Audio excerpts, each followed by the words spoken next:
Bien, bonjour et bienvenue sur Sois sage et parle fort, podcast qui a pris une petite pause et qui revient enfin après quelques mois d'arrêt. Je suis Marie Arnoux, je suis coach, mentor et thérapeute somatique pour globalement les femmes qui ont la dalle. Pour plus d'infos, on en parlera peut-être pendant l'épisode et vous pourrez aller voir les infos dans la description de l'épisode. Et j'ai le plaisir aujourd'hui de recevoir Yann Desforel, que j'ai rencontré via les réseaux sociaux. Formidable fenêtre pour découvrir des personnes dans le même secteur que nous. On a un long épisode aujourd'hui qui va se diviser en deux grandes parties, mais avant de vous présenter les sujets, je vais laisser se présenter Yann. Donc bonjour Yann. Jean-Marie, merci pour l'invitation dans le podcast. Je suis vraiment heureux et honoré de pouvoir participer à cet échange. Donc, je m'appelle Yann, j'ai 33 ans, je suis coach, thérapeute et mentor holistique, principalement pour les hommes, au service du masculin.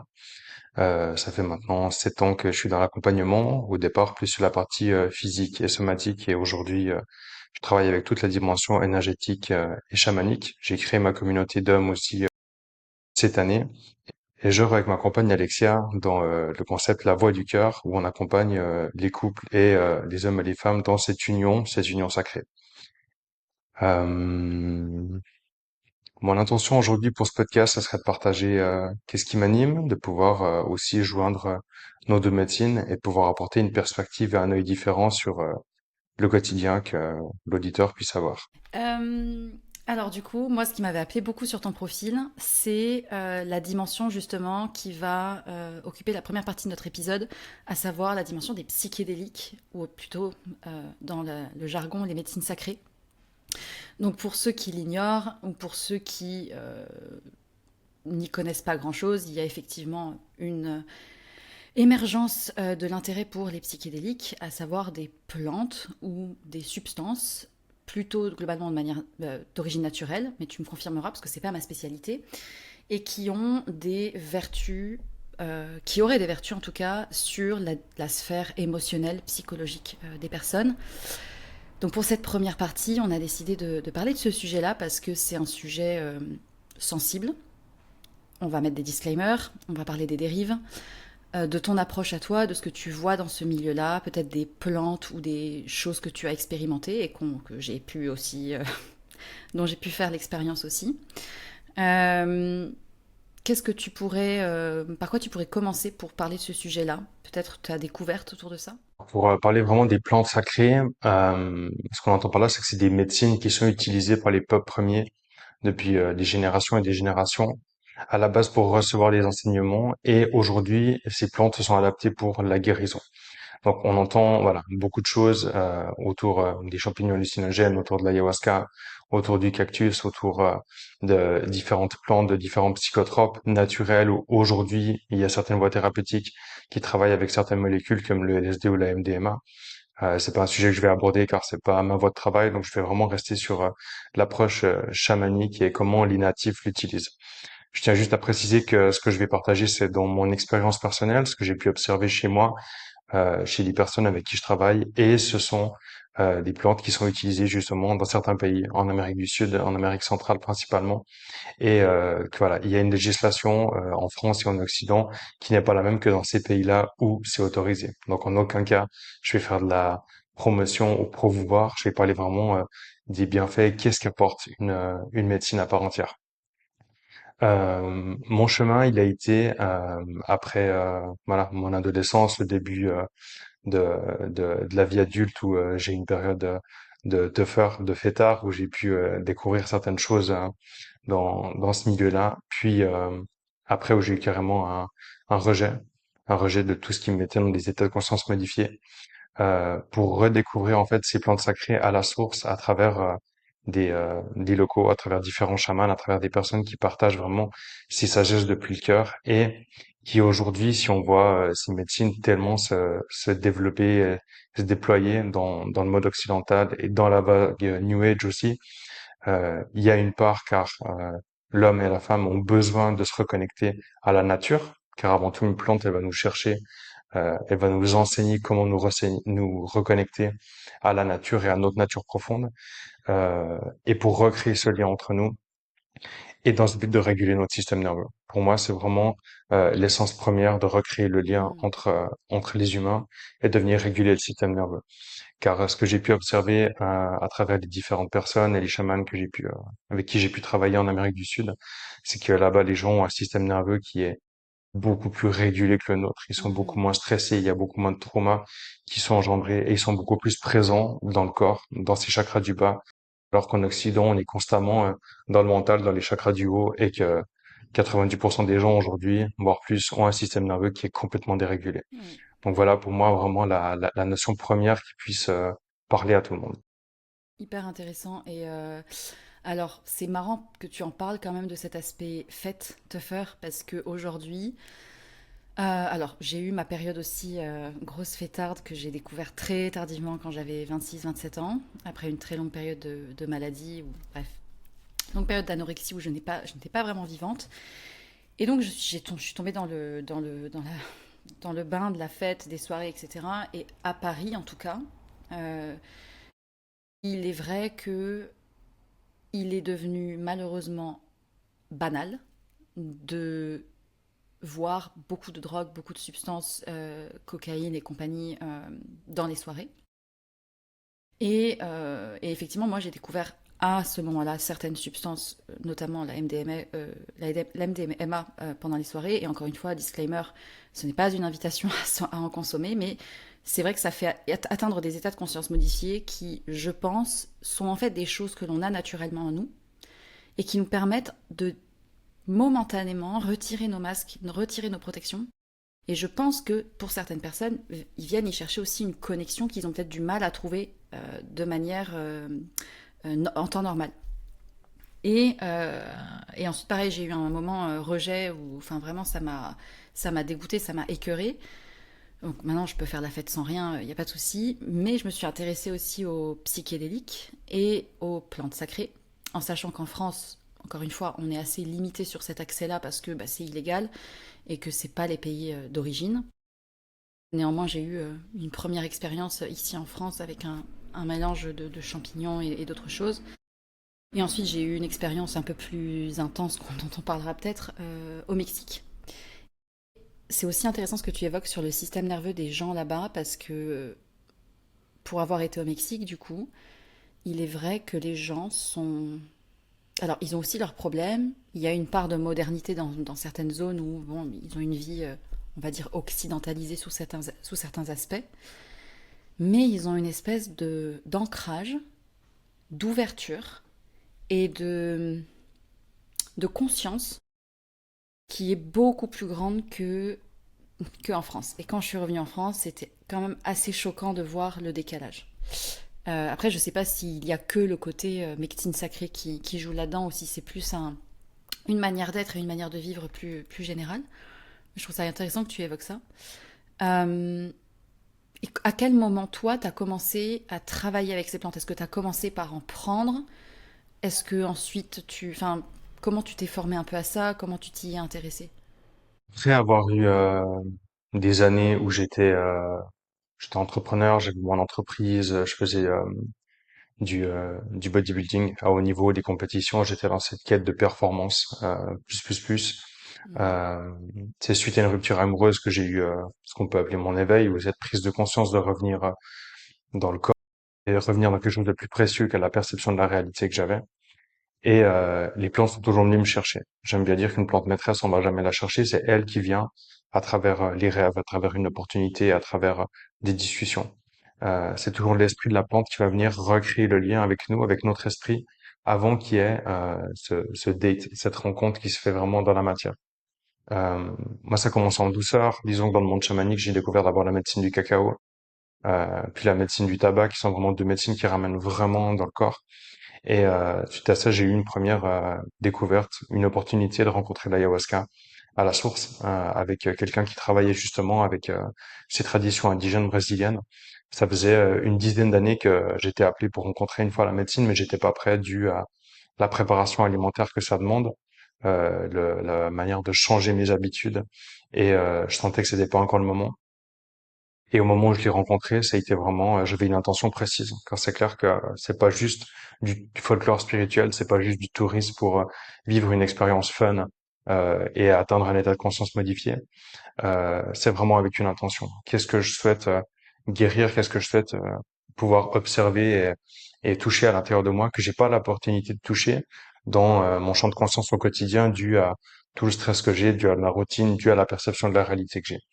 Donc l'ayahuasca m'a vraiment permis, j'avais cette intention d'aller guérir vraiment les derniers fils et à la source, ces dernières addictions que j'avais avec l'alimentation et avec les produits dopants que je prenais à l'époque, où je Mm. sentais que malgré le travail que je faisais depuis plusieurs années de détox, on va dire, j'avais besoin d'un petit coup de pouce. Et j'ai vraiment pu passer au travers. Elle m'a montré vraiment quelle était la part blessée en moi qui s'accrochait encore à cette addiction, à ce mal-être, à cette souffrance, à cette dépendance à l'extérieur, pour pouvoir guérir ça. Forcément, c'est le rapport à la mer et l'ayahuasca, on dit que c'est la mer dans les traditions Mm. indigènes. C'est vraiment elle qui est venue mettre ça en lumière. Et le lendemain, on a eu un deuxième sort de cérémonie où là, la plante, elle m'a dit, bah ok mon gars, maintenant il faut que tu viennes à la source dans la forêt amazonienne pour nous rencontrer. Et c'est là que mon chemin des chamanistes s'est vraiment ouvert et que j'ai pris cette vocation et qu'aujourd'hui c'est mon activité principale. C'est ce qui me fait vivre, c'est ce que je propose dans mes espaces, dans les retraites, car ça a été une reconnexion et un appel de l'âme. Donc voilà comment, disons, la découverte avec ces médecines-là s'est faite de mon côté. Euh, Qu'est-ce que tu as, comment ça s'est, enfin si tu pouvais en quelques mots décrire cette traversée avec l'ayahuasca. Moi, je te partagerai ensuite le vécu que j'ai eu avec ma première expérience qui, à ce qu'il paraît, ressemble à un petit ayahuasca doux. Ouais, comment tu pourrais décrire? Parce que je sais que bon, des récits d'ayahuasca, il y en a il y en a des milliers. Ça peut être très violent pour certains, ça peut être plus doux pour d'autres. Peut-être que chaque voyage est différent en fait. Mais toi, qu'est-ce que tu Hmm. as, comment tu le traduirais dans le corps, dans ce que tu as vécu? Bon, il y a vraiment eu deux polarités. J'ai vraiment eu un premier soir quelque chose de très doux. Ça a été vraiment la mère nourricière qui me berce. Ça a été quelque chose avec beaucoup, beaucoup, beaucoup d'amour et de guérison et de libération. Par les larmes et par beaucoup de joie, il y a vraiment quelque chose de très fluide, comme si c'était quelque chose que je connaissais déjà, que j'ai toujours pu Hmm. toucher. Et forcément, il y a eu un jour d'intégration entre deux avant la deuxième cérémonie. Et là, ben, mon mental s'est dit, OK, c'est facile, c'est ma voix, la deuxième cérémonie va se passer de la même manière. J'ai compris, donc je sais. J'ai tout compris, Le je deuxième sais. soir, ouais, c'est ça. Et le deuxième soir, c'était hyper challengeant. Il y a eu vraiment une mort renaissance. Et l'ayahuasca, elle est là pour nous apprendre, pour nous montrer la réalité de la vie, la beauté de la vie, mais pour nous apprendre aussi à mourir. Et je sais que pendant cette cérémonie, j'étais dans mon mental à fond, je sentais tous ces inconforts dans mon corps, je sentais que je me crispais, je me repliais sur moi, et il y a un moment où j'avais l'impression que je respirais une fois par minute et que je sentais quasiment plus les battements de mon cœur. Et j'essayais toujours de m'accrocher à quelque chose, puis je me suis dit, en fait, si je dois mourir, c'est là, c'est OK. Et à partir du moment où je me suis dit ça, où j'ai complètement lâché, il y a eu un blackout total. Et il y a eu vraiment une phase derrière où où j'ai senti vraiment la lumière arriver et quelque chose de plus grand, de différent qui me poussait, qui m'animait. Et ok, maintenant, ta vie, elle peut prendre une autre direction. Et ça a été vraiment fort et transformateur pour moi. Alors, je dis pas que c'est le chemin de tout le monde, car je sais qu'aujourd'hui, j'ai ce chemin avec les plantes médecines. Mais ce qui m'a énormément aidé dans cette rencontre-là, c'est aussi toute la préparation que j'ai fait en amont par la régulation de mon système nerveux déjà, car c'est clair que lorsque je vais rencontrer une plante, il y a la médecine en soi, donc il y a la qualité de la plante, avec quelle intention elle a été cultivée ou transformée, ou que le chaman il a pu mettre son cœur dedans et comment c'est guidé. Il y a aussi l'état dans lequel je suis. Donc je peux tomber sur le meilleur chaman, le meilleur thérapeute, la meilleure personne en face, avec la meilleure médecine. Si moi je suis en résistance et que je suis encore trauma, la médecine va venir me montrer dans quoi je suis. Et l'ayahuasca, elle a cette capacité de venir nous montrer, faire le miroir, de commencer à l'intérieur de soi. Donc, je travaillais aussi avec un chaman depuis pas mal de temps en session individuelle pour vraiment préparer ça. Et j'ai eu toute la phase d'intégration qui a duré quand même pas mal de plusieurs mois, où toutes les 2 semaines, j'allais voir justement mon chaman pour voir qu'est-ce qui est présent énergétiquement dans mon corps, comment j'ai intégré. Et c'est vraiment ce package-là qui a fait que cette expérience a été transformatrice pour moi. Donc c'est clair qu'en termes de temps, d'argent, d'énergie, de pratique à faire au quotidien, ça a été un gros investissement. Et je pense qu'aujourd'hui, il y a beaucoup de problématiques avec les plantes sacrées, avec les psychédéliques, parce que les gens ont pas cette conscience et cet investissement et cette dévotion-là pour vraiment se respecter soi mettre toutes ses chances de son côté pour que la guérison, elle puisse opérer vraiment jusqu'au bout dans quelque chose de très profond. Ouais, ça me parle beaucoup ce que tu dis parce que euh, moi, ça fait déjà un long moment que je travaille sur mon système nerveux par le travail somatique. Parce que littéralement, euh, un système nerveux, peut-être, bon, je pense qu'on parle à des auditeurs qui sont assez conscients et éveillés sur ce sujet, mais en cas où on ne sait jamais, quand on parle de régulation du système nerveux, c'est-à-dire que tous les événements stressants de notre vie, des peurs, des projections, des insécurités, que ça soit de notre enfance, de notre adolescence, de relations passées, du transgénérationnel, se figent dans notre système nerveux avec une espèce de schéma de stress et de résistance qui fait que on va naturellement vers des mêmes situations, des mêmes relations où on a des blocages avec l'argent ou autre, parce que notre système nerveux est dans un... Je le schématise comme un peu étriqué dans ses croyances et dans ses résistances, et qu'on a du mal à vivre d'autres choses, une autre réalité, sans collapser, être en résistance, fuir ou attaquer.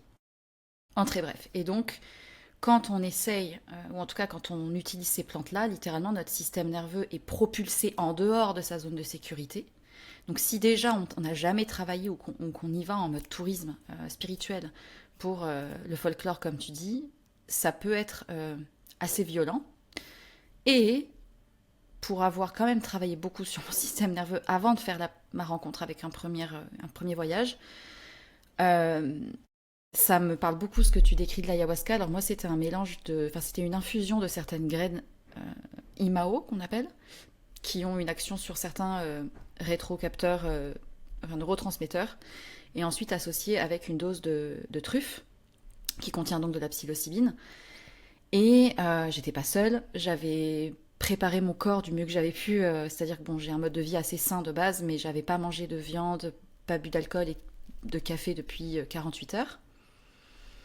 Et ça a été beaucoup de enfin de vision, mais aussi toutes les sensations qui étaient vraiment, j'étais en dehors de mon corps et en même temps j'étais dedans, j'étais dans l'univers, j'étais dans la galaxie, je voyageais dans les âmes et en même temps je voyageais dans mes organes. C'était beaucoup d'amour et c'était beaucoup de larmes. C'était, je me rappelle très bien de cette sensation de, en fait, c'est beaucoup trop, je peux pas contenir tout cet amour en fait, c'est vraiment énorme. Et c'était des litres et des litres de larmes. J'avais l'impression de courir un marathon qui durait des heures, alors qu'il s'est peut-être passé 2 ou 3 heures maximum. J'ai eu des courbatures pendant plusieurs jours. Il y a eu littéralement un shift entre le avant-après. C'est difficile à décrire, mais c'est comme une espèce de déjà-vu. Quand tu es dedans, c'est comme si ton système était en mode je connais cet endroit-là. C'est comme si tu revenais à la source. Mais quand tu reviens dans la réalité avec ton mental, tu peux plus le décrire parce que c'est indescriptible. C'est une espèce de retour à une vérité où tu comprends. En fait, quand tu es dedans, tu dis ah, je comprends la vérité, l'univers, etc. Alors que bon, voilà. Et ensuite, tu reviens dans la réalité parce que la substance s'atténue et tu te dis qu'est-ce qui s'est passé, quoi. Et j'ai pas eu cette chance d'intégration, etc. parce que c'était un peu... c'était chez moi. Mais je pense qu'effectivement, c'est le biais, enfin le souci de ce sujet-là, c'est que comme c'est devenu quelque chose de banalisé, même dans la spiritualité un petit peu, il y a forcément peut-être des abus de la part de gens qui proposent ces médecines-là, qui en font un business juste lucratif. Et il y a aussi un biais de par les gens qui y vont avec l'idée de solution miracle. Et c'est bien hein, C'est d'avoir la prise de clair. conscience. C'est mieux de pouvoir les appliquer parce que le vrai taf spirituel ou de conscience de soi, c'est en fait, c'est dans la vie de tous les jours, c'est dans tes relations, c'est comment tu show up, c'est comment tu dis ce que tu fais et que tu fais ce que tu dis, même quand c'est pas facile. Et donc, voilà, c'est les biais que je vois en tout cas de ce côté-là. Même si j'ai pas eu l'occasion j'ai eu de la chance de ce côté-là, j'ai toujours rencontré des très bonnes personnes. Euh, mais je pense que c'est le biais qu'il y a dans ce milieu-là, comme dans beaucoup de sujets autour de la spiritualité d'ailleurs. C'est clair parce qu'en fait, il y a l'état dans lequel je vais arriver avec mes problèmes, ma perception, mon système nerveux et l'esprit, la plante, elle nous fait un cadeau. Elle nous montre vraiment, elle veut nous élever notre taux vibratoire. Elle va réguler notre système nerveux. Elle va nous montrer une autre réalité, une nouvelle façon de faire et une autre ligne de temps qui est possible. Et c'est clair que quand je reviens à la maison, quand je reviens pleinement dans mon corps et quand je reviens dans cette réalité-là, eh ben, mon corps et mon système nerveux, il se dit, what the fuck? C'est quoi toute cette énergie? C'est quoi toute cette abondance? C'est quoi Ouais. toutes ces choses qui ont opéré là? Et forcément, il y a des choses qui vont être mises en mouvement. Et comme je le disais, la cérémonie, c'est vraiment le cadeau. Et derrière, la cérémonie, c'est quand je rentre à la maison, qu'est-ce que je fais au quotidien? Et comment je peux changer ma façon d'interagir avec moi, d'interagir avec l'extérieur.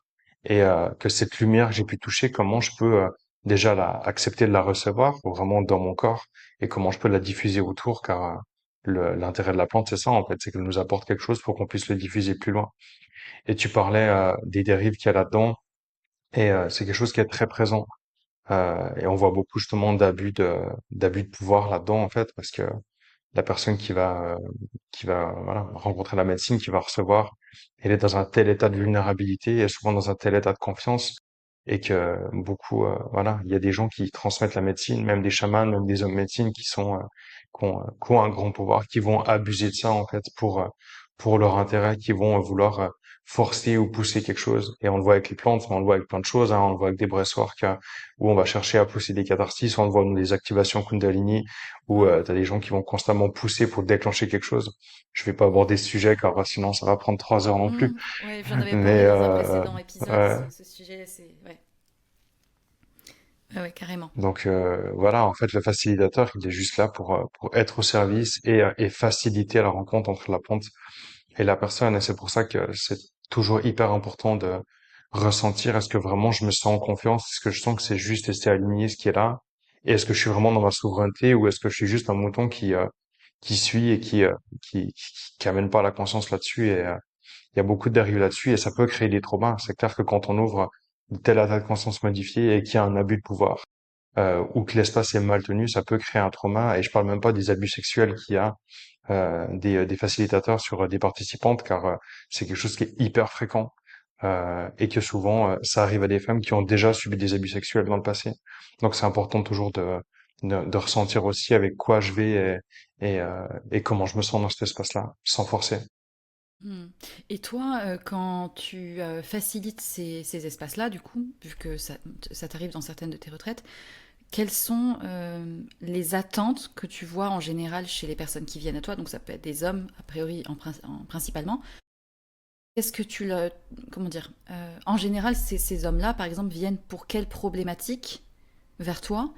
Et qu'est-ce que tu as pu voir comme changement concret opéré, pas grâce à la médecine, mais avec cette aide-là sur le chemin? Alors, déjà, dans les espaces que je propose pour les hommes, ou même dans le mix qu'on propose avec ma chérie, c'est pas uniquement une retraite de plante. La plante, elle arrive à certains moments dans certaines cérémonies, mais il y a tout le travail somatique à côté, par le breathwork, par les bains glacés, par le yoga, le sport, le mouvement, euh, plein de choses qu'on propose, le sound healing, la musique, dans ces espaces-là pour vraiment créer déjà un environnement safe pour la personne et que la médecine puisse aller en profondeur, toucher ce qu'il faut. Pour les hommes, souvent, c'est une intention par rapport au féminin. C'est pour améliorer leur relation par rapport à une femme. C'est pour se séparer d'une ancienne relation. C'est pour se séparer voilà, d'une blessure amoureuse qui a pu avoir, d'une rupture, pour faire un deuil. Souvent, c'est pour faire un deuil ou pour des rites de passage.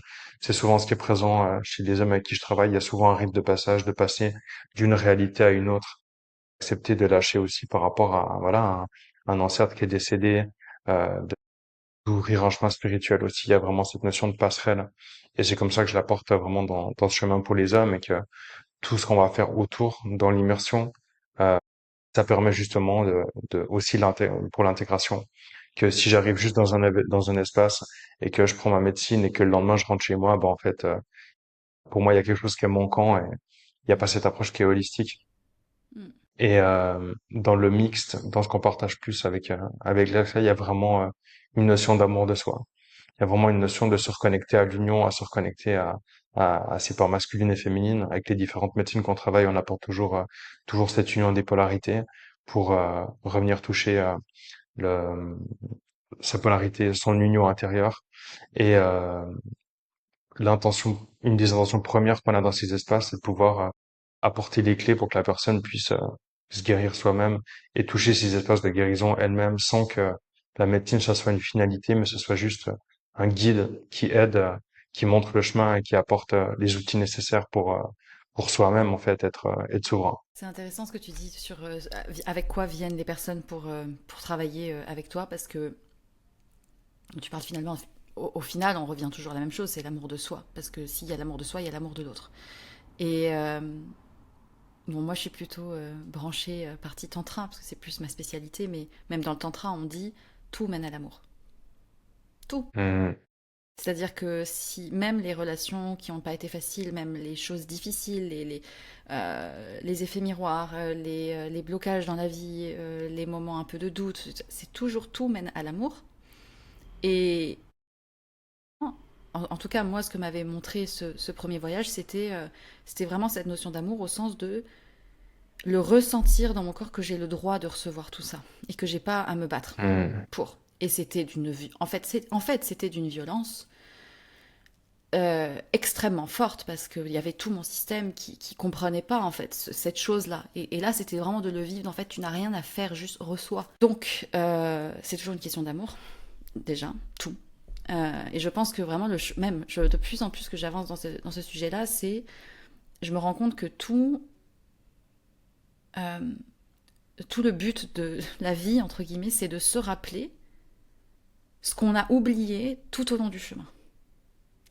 C'est-à-dire se rappeler de qui on est vraiment en profondeur et aimé, aimant, pur, pur.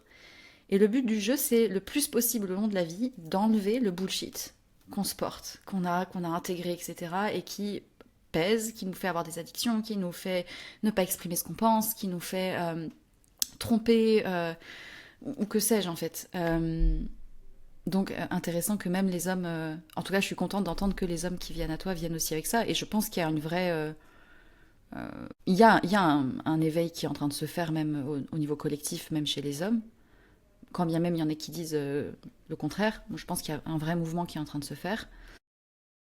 Est-ce qu'il y a d'autres plantes ou approches que tu as pu expérimenter qui t'ont apporté d'autres choses, qui ont été peut-être moins faciles euh, ou autres? Il y en a eu beaucoup. C'est vrai que quotidiennement, moi je travaille beaucoup avec le tabac, donc le râpé et le cacao. Ces deux principes masculins et féminins et, qui sont pas des psychotropes. Dans ce que j'ai pu expérimenter en cérémonie, euh, j'ai pas mal travaillé avec le cactus, soit le peyote qui vient du Mexique, euh, ou le week-end dernier j'ai rencontré le Huachuma, donc San Pedro, pour la première fois. Je connais Et pas. c'est des médecines qui sont différentes en fait. C'est la mescaline, le principe actif. C'est une médecine qui va durer beaucoup plus long. C'est des médecines qui travaillent vraiment à niveau somatique. Donc c'est des plantes qui amènent, c'est des antéogènes, donc des psychédéliques, qui amènent ces états de conscience modifiés, qui montrent cette autre réalité. Mais il y a vraiment une guérison qui se fait au niveau somatique. C'est des médecines que j'ai pas forcément cherché parce que j'ai cet appel pour le chamanisme amazonien et l'ayahuasca et le tabac avec qui je travaille et avec qui je vais travailler à la source. Mais là, ça s'est présenté et c'était pour moi vraiment une grosse une guérison du système nerveux, mais sur quelque chose de bien plus profond. Et que ça a pu me montrer aussi, ok, je dirais que ces plantes-là, elles m'ont permis de me voir peut-être avec un œil extérieur, de changer la perception que j'avais de moi aussi, euh, plutôt que juste m'ouvrir les yeux, juste, plutôt que de m'ouvrir les yeux sur l'extérieur comme ça peut être avec l'ayahuasca. Là, ça a vraiment été une révélation de ok, ma valeur, elle est là et cette Hmm. capacité à recevoir l'amour. Et comme tu le disais, tout mène à l'amour et toutes les médecines, quelles qu'elles soient, elles vont nous connecter à cette source d'amour inconditionnel. Moi, je suis partisan qu'une plante, elle va toujours nous ramener à cet amour de Pachamama, à cet amour de la mère nourricière, à cet amour de soi, en fait, qu'on a vraiment à l'intérieur, à la source. Et que, comme tu le disais, toutes ces couches qu'on a pu mettre, tous ces voiles, tous ces traumas, toutes ces peurs, ces blocages, ces conditionnements, ils sont liés justement à la peur. Et que les médecines nous permettent justement d'aller voir l'amour au-delà de la peur et de passer au-delà de ça. Et ça a été, ouais, c'était des expériences vraiment, vraiment profondes et révélatrices pour moi. Et à nouveau, j'ai pas forcé. C'est vraiment l'esprit qui est venu, Hmm.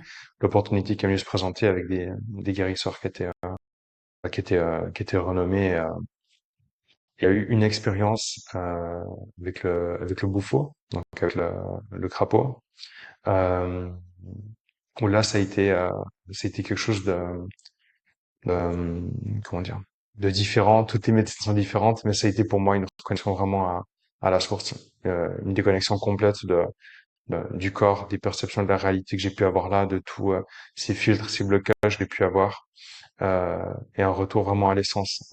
On dit que le Bufo, c'est une médecine qui amène, qui nous connecte directement à la conscience universelle par un état une expérience de mort imminente. J'en ai eu deux quand j'étais plus jeune et ça m'a ramené en fait dans des états où il y a une part de moi qui est partie et qui est pas totalement revenue dans le corps. Et du coup, de vivre cette expérience-là, ça m'a permis aussi d'aller rechercher ces fragments de mon âme qui étaient encore perdus dans d'autres espaces-temps pour les réintégrer dans mon quotidien. Donc, je mets quand même un warning là-dessus, car c'est quelque chose on s'aventure pas dans ces espaces-là sans euh, un bon environnement, sans une bonne conscience, parce que c'est clair que d'ouvrir des espaces énergétiques, si je suis pas guidé et je sais pas où je vais, ben, on peut vite se perdre dans quelque chose. Et c'est là qu'il y a des gens qui restent perdus parce que on ouvre certains espaces énergétiques et forcément on sait pas comment revenir. Donc s'il y a une part de moi qui est plus dans mon corps, c'est quoi qui vient habiter à ce moment-là? Et pour moi, c'est ça le problème avec les substances de synthèse et les drogues, etc., dont on parlait au début, où en fait, elles vont nous connecter à quelque chose d'artificiel. Euh, et c'est là qu'il y a des entités, qu'il y a de l'énergie négative, qu'il y a des choses de basse fréquence qui viennent justement dans le champ énergétique et qui vont créer des psychoses, la dépression, des troubles de bipolarité, des troubles psy, euh, et qu'il n'y a pas cette connexion à la nature, en fait, comme une plante va nous apporter. Hmm. Voilà, j'espère que je me suis pas trop égaré là-dessus, mais c'est Non. voilà ma perception de vraiment de cette reconnexion à l'amour. Euh, ouais, tu parlais du bouffon. Je vais partager un petit peu mon expérience avec ça parce que c'est la seule. Enfin, c'est le deuxième voyage que j'ai fait et je pense que je vais pour l'instant me calmer, enfin, faire. En tout cas, je suis pas appelée pour l'instant à recommencer. Petit aparté, mais le bouffon et donc comme tu dis, le crapaud, c'est le bouffon alvarius, c'est une grenouille qui contient dans son dos une substance qui s'appelle la DMT, qui est le psychédélique le plus puissant au monde. Même substance, donc la DMT, que normalement notre glande pinéale produit au moment où l'on meurt. Il y a beaucoup d'études scientifiques qui ont été faites, ils sont encore en train de faire plein de recherches dessus, etc. Mais ce qu'ils ont pu voir, c'est que les personnes qui ont pris de la DMT, notamment par le Bufo alvarius, donc ça se fait sous forme d'inhalation, ont des marqueurs cérébraux qui traduisent une expérience de mort imminente, donc comme tu le disais. Et c'est très marrant ce que tu dis aussi au début en disant c'est la plante qui t'appelle parce que quand je suis allée au Mexique, je savais que j'avais une intention de rencontrer les médecines sacrées. Et bizarrement, j'étais pas du tout appelée par l'ayahuasca. Et c'était vraiment, j'avais entendu parler du bouffo et c'était, je voulais aller vers ça. J'avais heureusement pas fait de recherche plus que ça dessus parce que je pense que j'aurais quand même un peu eu peur. J'ai eu la chance, ou en tout cas, j'ai attiré le bon chaman qui a été incroyablement intègre et euh, bien encadrant. Mais je ne savais pas du tout la violence de la chose avant de le faire. Et ça a duré qu'une heure, mais j'ai mis des semaines après à m'en remettre. Mon système nerveux était complètement éclaté. J'ai pas eu ces mois d'intégration dont tu parles au début, donc je pense que ça peut jouer aussi. Donc heureusement que je me suis intégrée moi-même comme j'ai pu avec ce que je sais et les outils que j'ai. Mais le souvenir que j'ai, c'est en un instant un trou noir. Mon mental qui voulait s'accrocher, comme tu dis, à genre, mais je suis où en fait? Genre, qu'est-ce qui se passe? Je veux pas mourir. Donc vraiment la sensation et la certitude d'être vraiment en train de mourir, avec tout ce que ça implique en fait. Genre, je disparais, je n'existe plus. Je ne pouvais même plus dire Marie, la Terre, la planète, les autres, ça n'existait plus tout ça. Je pouvais plus me raccrocher à rien, je tombais. Donc je sais que j'ai beaucoup crié parce que j'ai essayé de revenir en vie en fait. Et je sais que j'ai un gros sujet autour du fait de m'accrocher pour vivre. Et ça a fait remonter énormément de choses. En fait, beaucoup de larmes, en fait, de peur viscérale de pas exister, de mourir, de pas être aimée, de jamais être heureuse dans ma vie. Enfin, c'était vraiment des gros trucs bien violents. Et je sais que si cette plante m'a montré ça, c'est que je devais le voir. Donc vraiment, je m'accroche à c'est quoi la leçon en fait. Et je sais par contre que ça a quand même eu un shift après, dans le sens où, alors clairement les semaines qui ont suivi, je repartais de l'autre côté chaque nuit. Enfin, j'avais cette espèce de où est-ce que je suis, est-ce que ça c'est la réalité. Donc c'était pas facile sur ce plan-là. Je suis devenue beaucoup plus sensible aux gens aussi, aux énergies. Mais ce que ça a fait bouger de positif, c'est que c'est comme si j'avais lâché quelque chose autour du contrôle. Pendant le voyage, j'ai pas réussi à lâcher complètement. Comme tu disais, c'est bon, je suis prêt à mourir. Là, j'étais pas prête du tout. Je suis pas prête encore. Mais ça a vraiment lâché quelque chose autour du contrôle. Vraiment ce truc de, en fait, j'en ai plus rien à faire. Enfin, et vraiment quelque chose de l'ordre de, tout va bien. Et il y a eu beaucoup de changements de l'ordre financier, notamment dans les semaines qui ont suivi. Euh, Au niveau de mon business, enfin, ça a vraiment explosé d'un coup, sans que je change rien. Et c'était vraiment mon niveau à moi qui avait un truc de, en fait, c'est bon. Genre, c'est bon. Je lâche. Et mon corps a changé aussi dans les mois qui ont suivi. C'est comme si les marqueurs un peu de contrôle du corps ou de tendance à être encore très fine commençaient à s'atténuer tout seul, sans que je change spécialement grand-chose à mon alimentation. Donc c'était assez intéressant de le voir aussi. C'était comme un truc de prendre plus de place. Et néanmoins, effectivement, il y a toujours ce sujet-là de l'intention avec laquelle on y va. Si je devais, moi, en tout cas, donner des conseils à des gens qui nous écoutent, qui sont intéressés par ces sujets-là, déjà, faites un travail à côté, ça c'est sûr, sur le somatique, sur le système nerveux, sur les traumas, sur les pourquoi vous y allez, l'intention et tout. Et vérifiez vers qui vous y allez, le cadre, qu'est-ce que ça implique, en sachant que c'est pas une solution miracle et que à côté c'est qu'est-ce que je mets en place ou qu'est-ce que j'ai vraiment envie de changer et qu'est-ce que je suis prêt à faire aussi.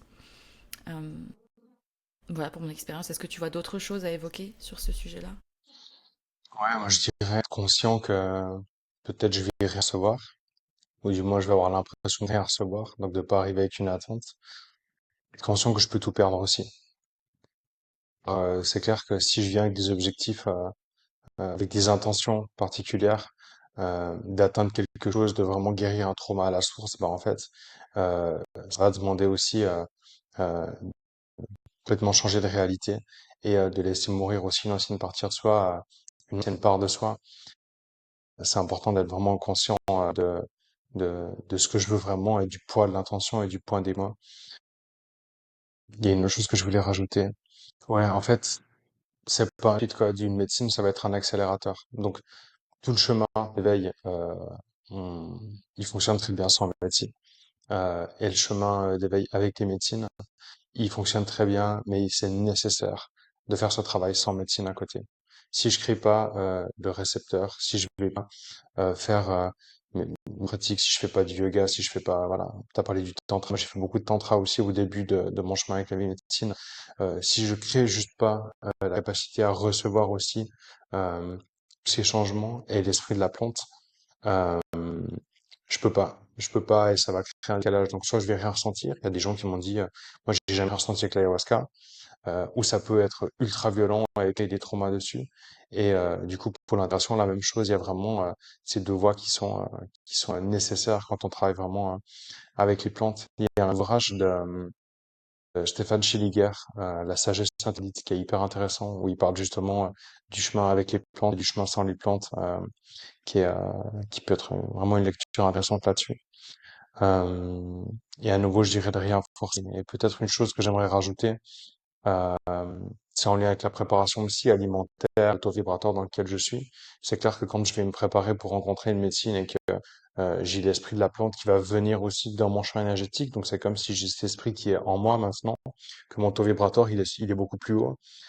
Si derrière je vais faire n'importe quoi, que je vais partir dans toutes mes addictions, que je vais prendre des drogues, que je vais boire de l'alcool, que je vais pas respecter la préparation l'intégration alimentaire derrière, il y a quelque chose où mon taux vibratoire va chuter. Donc déjà l'esprit de la plante, il va se dire qu'est-ce que je reste, qu'est-ce que je fous ici, je vais me barrer. Et c'est là que justement il y a des entités ou des choses qui peuvent venir qui sont pas très cool et qui créent des problèmes justement par la suite, qui peuvent créer des problèmes de santé. Donc c'est important de vraiment mettre la conscience là-dessus et de pas forcer. Hyper intéressant. J'allais t'embarquer sur le sujet des entités, mais sinon on est encore pour dans une heure. C'est pas ma spécialité, mais c'est vrai que là, les gens qui sont un peu cartésiens, ils vont se dire, allez, c'est bon, ils sont partis, eux. Mais il y a des vrais sujets autour de ça. Moi, quand j'ai été formée par l'approche énergétique, etc., quand on a été amené à guider des activations Kundalini ou autres, il y avait des, euh, des moments où nos formateurs nous ont montré là qu'il y avait certaines personnes qui avaient des entités. En fait, ça se voyait, les mouvements des corps étaient différents, etc. Euh, c'est pas ma spécialité, je maîtrise assez peu ce sujet-là, mais il est vrai qu'effectivement, il y a des endroits, des lieux et des habitudes qui renforcent le risque d'avoir on va dire, ces choses qui viennent à nous et qui font pas partie de nous et qui nous polluent. Euh, donc très intéressant et encore une fois disclaimer pour ceux qui écoutent ça. Oui, il y a des recherches qui sont en cours au niveau scientifique pour l'intégration de certains psychédéliques dans un cadre médical, notamment en France. J'ai discuté avec plusieurs médecins qui m'ont dit qu'ils commençaient à introduire le LSD et même la kétamine, qui n'est pas une plante à la base, dans certains processus de guérison, notamment pour des cas de troubles psychiques, addiction, dépression grave, etc. Donc il y a évidemment des choses qui sont en cours. Je suppose qu'il y a encore aussi des résistances de la part de notre société moderne à intégrer ces plantes naturelles parce que nous sommes quand même bien gouvernés par les lobbies pharmaceutiques, mais c'est un autre sujet. Néanmoins, pour ceux qui sont intéressés, Oui. voilà, encore une fois, potentiellement aller à la source. Donc rendez-vous dans les pays qui en sont les spécialistes en fait. Et ou entourez-vous de personnes comme toi par exemple, qui ont peut-être plus de connaissances et qui peuvent guider soit à travers des retraites, soit vers des ouvrages ou des chemins qui peuvent les accompagner pour, pourquoi pas, aller vers ces plantes-là comme accélérateur, pas comme solution miracle. Voilà. Est-ce que tu as un mot de la fin pour cette partie médecine sacrée? Donc ouais, comme tu dis, et moi c'était aussi ce qui m'a changé ma manière de me rencontrer à travers les médecines, c'est d'aller directement à la source. Donc c'est pas évident quand j'ai cette intention-là d'y aller, de tomber sur les bonnes personnes, de pas me faire avoir, parce que c'est clair qu'en tant que blanc, que gringo, quand je vais dans un pays en Amérique du Sud, souvent il y en a qui abusent, il y a des gens qui sont pas forcément sérieux, de tomber sur les bonnes personnes, et c'est pour ça que moi je propose aussi ces espaces-là. En novembre 2026, j'offre l'opportunité pour les hommes d'aller justement en Amazonie brésilienne rencontrer les indigènes à la source avec un travail préparatoire dans un mentorat qu'on va faire avant pour vraiment se préparer à aller rencontrer ces médecines vraiment dans le berceau. Et moi, c'était l'expérience la plus, je pense, la plus transformatrice de ma vie, de vraiment aller, voilà, de l'autre côté de l'océan, de pouvoir laisser tout ce que j'avais derrière pour aller me rencontrer aussi dans le plus brut et le plus sauvage possible.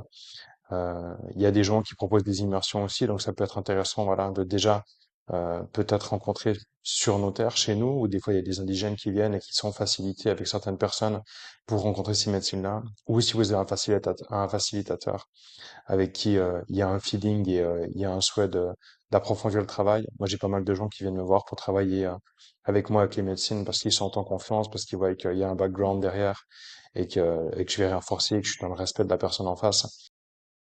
Et il y a d'autres personnes qui ont envie de toucher vraiment avec un natif qui va avoir cette sagesse et cette lignée qui travaille depuis des générations avec. Mm. C'est clair que c'est deux choses différentes.